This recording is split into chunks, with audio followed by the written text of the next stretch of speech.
आहे हे घेतला. त्यानंतर पाणी बिस्लेरी बॉटल कलर उदबत्ती आगरबत्ती दिवा. उदबत्ती आणि आगरबत्ती कशाला लागते हे बॉटल छिद्र करायला. छिद्र मी करून घेते.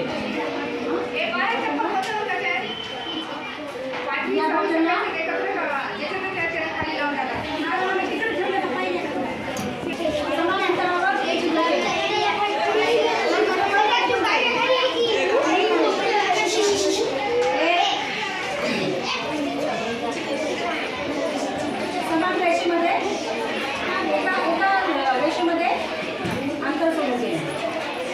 आणि या बॉटलला छिद्र कसं केलं बघा. तिथं केलं एका रेषेत आडव्या एका रेषेत पण 3 ठिकाणी केलं. कळलं का? छिद्र कसे करायचे? एका बॉटलला 3 ठिकाणी एका रेषेत आणि इथं या दुसऱ्या बॉटलला आडव्या सरळ रेषेत 3 ठिकाणी. दिसलं? आता काय करू आपण?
यातून पाणी गाळायला सुरुवात झालेली आहे. हे बघा 3 छिद्रातून पाणी गाळायला सुरुवात झालेली आहे. इथे वरती एक छिद्र बरोबर यातून पाणी खाली गेलं. थोडं पाणी निरीक्षण करा बघा.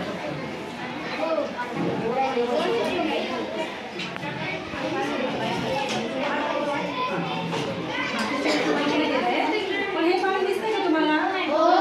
त्यातलं पाणी पुढे चाललंय आणि वरच्या छिद्रातलं पाणी थोडं अलीकडे पडतंय बरोबर. आता आपण निरीक्षण बघा. आता हे पाणी खाली आल्यामुळे छिद्र झाकले. फक्त खालचं पाणी पडलं. अजून टाकून नको पाणी थोडंसं. बघा हे पाणी पलीकडे पडतंय, हे पाणी थोडं अलीकडे पडतंय बरोबर. काय असं काम होतंय आपल्याला बघायचे बरोबर. यामध्ये जास्त झाला नाही. ठीक आहे.